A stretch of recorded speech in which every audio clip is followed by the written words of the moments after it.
ശുശ്രൂഷ കഴിഞ്ഞ കർത്താവായ യേശു ക്രിസ്തു ശുശ്രൂഷയുടെ അവസാന സന്ധ്യാസമയത്ത് ഒലിമലയുടെ താഴ്വരയിലിരിക്കുമ്പോഴും കൺക്ലൂഷനും കർത്താവ് പറയാനുള്ളത് ദൈവരാജ്യത്തെക്കുറിച്ചാണ്. കൺക്ലൂഷനെക്കുറിച്ച് ശിഷ്യന്മാർ ചോദിച്ചു, നിൻ്റെ വരവിൻ്റെ ലക്ഷണം എന്താണ്?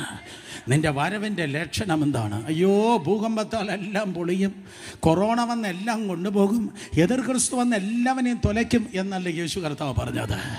ലക്ഷണം അറിയണോ? അന്ത്യകാലത്തിൻ്റെ ലക്ഷണം അറിയണോ? അന്ത്യകാലത്തിൻ്റെ ലക്ഷണം ഇതാ. സ്തോത്രം. ഈ രാജ്യത്തിൻ്റെ സുവിശേഷം ഭൂമിയുടെ അറ്റത്തോളം പ്രസംഗിക്കപ്പെടും.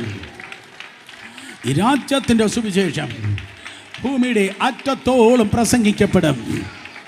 അപ്പോൾ അവസാനം വരെ ഈ രാജ്യത്തിൻ്റെ സുവിശേഷം അറ്റത്തോളം പ്രസംഗിക്കപ്പെടും. ഏതോ അമേരിക്കക്കാരല്ല, യൂറോപ്യൻസ് അല്ല, എൻ്റെ മുൻപിലായിരിക്കുന്ന എല്ലാ സഹോദരിമാരും, എല്ലാ സഹോദരന്മാരും, എല്ലാ കുഞ്ഞുങ്ങളും ഈ രാജ്യത്തിൻ്റെ സുവിശേഷം പ്രസംഗിപ്പാൻ വേണ്ടി പോകുകയാണ്. നിങ്ങളുടെ ശബ്ദത്തിലൂടെ ആയിരങ്ങൾ രക്ഷിക്കപ്പെടും. ഹല്ലേലൂയ. നിങ്ങളുടെ ശബ്ദത്തിലൂടെ ഭൂതങ്ങൾ അലറി മാറും. നിങ്ങളുടെ ശബ്ദത്തിലൂടെ സ്തോത്രം ജീവിതങ്ങൾ വിടിവിക്കപ്പെടും. ഹല്ലേലൂയ. നിങ്ങളുടെ ശബ്ദം ദൈവ ശബ്ദമായി തീരട്ടെ. ഹല്ലേലൂയ. ശബ്ദത്തിൽ പകരുന്നതായി ദൈവത്തിൻ്റെ അഭിഷേകമുണ്ട്.